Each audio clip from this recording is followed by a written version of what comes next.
Thing that she signed to that effect? Or? Well, it's been in the papers. It's not. There's nothing new about that. That's if you search the stories, you'll find it's all quoted in the papers. I remember reading about a case in America where 2 infants at birth were switched by mistake. Yeah. And then many years later, when they were, you know, 15 or something, I can't remember the exact age, because of some genetic test, because of some illness, it was discovered that the mother and the father could not be the parent of one of these children. And they did the work, and they found that they had the wrong baby, and then they found the other couple who had their baby. But you don't want to. You can't really reverse that after a long time. Well, they agreed not to. No, exactly. They agreed that it would be they'd invested so much for the kids. Yeah. There was a case in Northern Ireland recently where the mother, having had the courts finally recognise that they completely messed up yet again. The mother decided it would upset the child too much. It's the Solomon thing, isn't it? You know, cut the baby in half. Cut the baby in half, and most parents would put the interest of the children first. But you see, cases like one of the problems we have is we have closed adoptions rather than open adoptions. So in other words, the adoption happens, and then the birth parents are prevented by law from speaking to their kids, and very often they'd like to see the kids just to make sure they're okay. What are your thoughts on that? Do you think that closed adoption should end in every circumstance? Well, the point is you've got lots of different circumstances. I think we create... There's a UNICEF do some work comparing countries on how well they do at preventing deaths from child abuse and neglect. We can come later to how the government have been trying to cover this up, but what they find is that those countries in the developed world that do worse at it are those with forced adoption. And I think the reason for that is it sets the practitioners' interests against the interests of the natural parents. So whereas in Denmark, for instance, people get on with each other more so, right? Here, there sort of develops a very tense relationship, a sort of a war almost between practitioners and the birth parents and families and the grandparents and the uncles and the aunts. It does feel very very prescriptive, doesn't it? It's very aggressive. I think aggressive is the word I've used, or interventionist. It's sort of... Aggressive is probably the most important word. And it creates a very dangerous culture, because in that sort of aggressive culture, the subtle decision-making doesn't happen. It's just force. And it's, we're going to have your child, and you can't do anything about it. And we're going to win because we always win. And, OK, that's not now true. We managed to win cases. But... very often it is true when you look at the statistics in the courts, because of all the cards being held by the local authority. These cases just go through. I can understand how parents would fight their whole lives to get they do. They don't forget back. About it. Well, you can't. How could you forget? No, you can't. Well, you've got Richard Branson's case recently about a child that died. A forced adoption is much like a bereavement. Richard Branson's case? What was that? Well, this was where he had a baby daughter die very young. It's like a bereavement. Oh, I see. A forced adoption for the parents is much like that.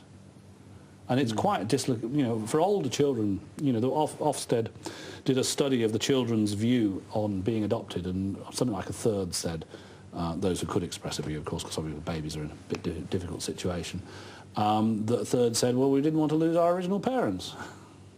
Right, now we're pushing this through continually.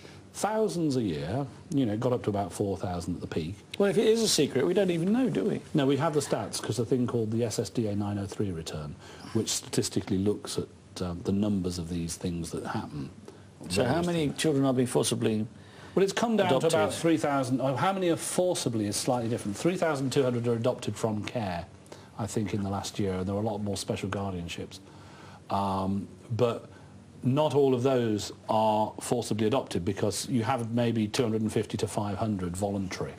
You know, children... People who can't cope. Well, financially, or because... Not necessarily can't cope, but the rather tragic situations where mom didn't want to get pregnant, doesn't want the child, gives birth and hands the baby in the hospital. Now, I think in the continent what they do is they have no questions asked, drop the baby off here, we won't worry. And that's far better than dropping baby in a hedge. Of course, yes, because it might not be found in the hedge. We in England have a tendency to want to punish people all the time, and we actually need to be putting the interest of the child first. And the interest of the child is that if you're pregnant and you want to, you know, give the child up for adoption without anybody knowing that you were pregnant, there should be a way of doing that because it protects the child. Because when you have children, there's some really tragic stories that go on there, and we in this country create problems partly by the desire to know everything about everybody and the sharing of information game, and partly by a sort of desire to punish people, which isn't good. No. So what do you think should happen then, John? In which what do I think should happen where? You know, well, so when you've got so many things that are wrong, we have a thing which happened, if we're on Thursday, yesterday, in the House of Commons, which is agony aunts and journalists coming to the House of Commons to tell MPs how things need to change. Yeah. There are a lot of things that need to change. We have to move away from using the hammer all the time. Well, you mean the gavel, do you mean? Well, the gavel in a sense, but the system is not supportive. It doesn't try to support people. What it tries to do is hit them with a hammer. Oh, I see. All right, so it uses the hammer of care proceedings rather than say, well, you know, you've got a case I had today. Well, the system is putting no effort. Mum's had a bad history, to be fair, not been very good in the past.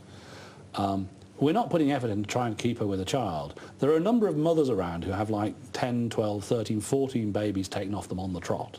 That's a lot of babies. It's a lot of babies. And if we put some effort into getting them to keep one, so they didn't keep on getting pregnant all the time, right? Well, they're having all these extra babies so that they can eventually have one. That generally is the theory. They might run out of money, I'll be allowed to keep one. But it's also a bereavement response. Oh, I see. It's like the empty nest thing, isn't it? It's sort of like, well, not exactly the empty nest thing, but it's a bereavement because the forced adoption is like a bereavement. Well, birds, if you take the eggs out of their nest, will have another brood, won't they? Well, literally. for birds, yes. The empty nest. I was thinking of the adult empty nest. I didn't mean that. I didn't mean when that. their kids go off to university, yeah. I was making an ornithological reference. Rather poorly, I do not claim any expertise in ornithology, I'm sorry. Okay, so... but, yeah, I mean, there's obviously a desire to procreate. A lot of people have that desire. And if that's frustrated... If it's frustrated, you get a bereavement response. The bereavement response is to have another baby, goes through this process. The court fees are about 50 grand. It's 40 grand a year to keep the child in care. Child gets adopted. Later on in the years, well, why was I adopted? Blah, blah. You know, where are all my siblings?